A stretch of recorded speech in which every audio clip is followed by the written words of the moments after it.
You're watching the History Fella channel. In this video we're looking at the Battle of Gettysburg. Fought in and around the hills of the sleepy Pennsylvanian town, across 3 pivotal days in the high summer, Gettysburg is arguably the key battle of the entire Civil War. Robert E. Lee's invading army of the Northern Virginia, fresh from its dramatic victory at Chancellorsville, attempted to finally break the Union Army of the Potomac on its own territory and thus force a diplomatic solution to the war. The Army of the Northern Virginia had been hastily reorganized after the death of Lee's brilliant commander, Thomas Stonewall Jackson.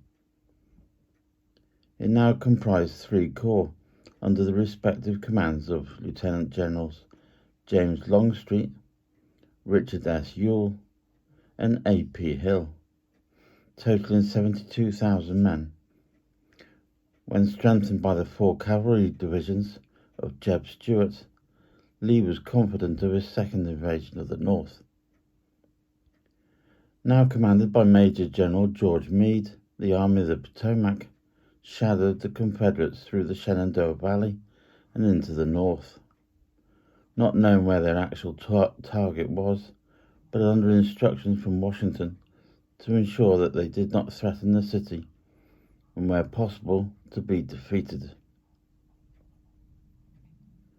Lee's plans were to head toward Harrisburg in northern Pennsylvania, and then perhaps swing towards Washington itself and set his army between the capital and the pursuing Union forces, who would be forced to fight in an offensive action against Lee's defensive entrenchments, much as they had at Fredericksburg.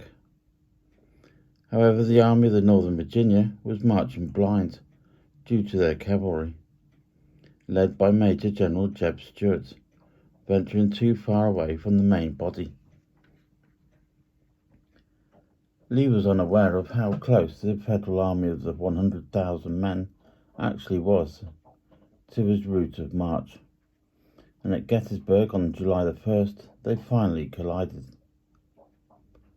The first day of battle had a Confederate brigade under Brigadier General Henry Heth, coming in from the north in search of supplies and a warehouse of shoes Confederate scouts had been told was situated in the town.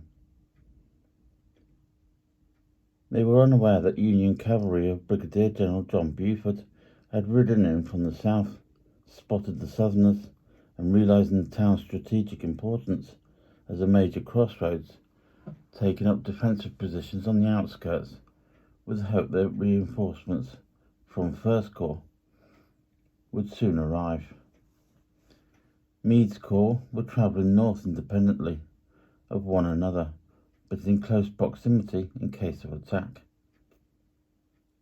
As what was a skirmish escalated into a major confrontation on their first critical day, the Confederate divisions overwhelmed the outnumbered Federals, driving them back through the town and into the surrounding hills to the south, where they quickly established a defensive perimeter. Lee had now arrived to take command and issued orders for his troops to take the right flank of the Union line on Culp's Hill and lead into Cemetery Ridge. Both attacks failed. Meade had also joined his commanders on the ground and agreed with their decision that their defensive position dictated they should stand and fight. More troops on both sides poured in as fighting died down for the day. Over 15,000 men had been killed, wounded or captured. By the beginning of the second day of the battle, the Union lines were now resembling a fishhook above the town, with Lee determined to drive them off with all-out assaults on both flanks. Made famous by their names, Culp's Hill and Cemetery Hill on the Union right, the Wheatfield Devil's Den, the Peach Orchard, and the Little Round Top on the Union left. Both attacks in the afternoon were beaten off, with losses estimated at 20,000 killed, wounded or captured. On the final day of the battle, despite Longstreet's objections, Lee was still confident that diversionary attacks on the flanks would enable an all-out assault on the Federal center to succeed. He was convinced his men would succeed against the odds, just as they had at Second Bull Run, Fredericksburg, and Chancellorsville.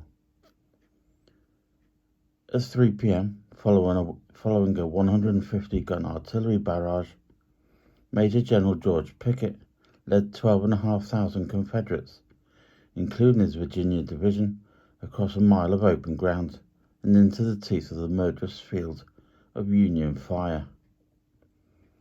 It ended in complete disaster, with over half of his command killed, wounded, or captured.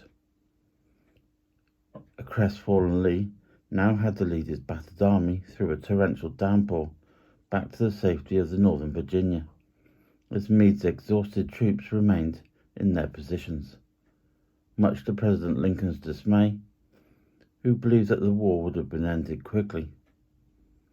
Over 50,000 troops fell at Gettysburg, the bloodiest casualty list of the entire war, and the cause of the Confederacy was fatally wounded.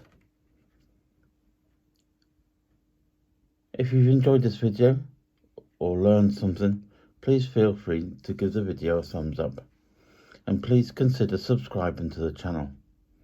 Other than that, I thank you for watching and listening to this video.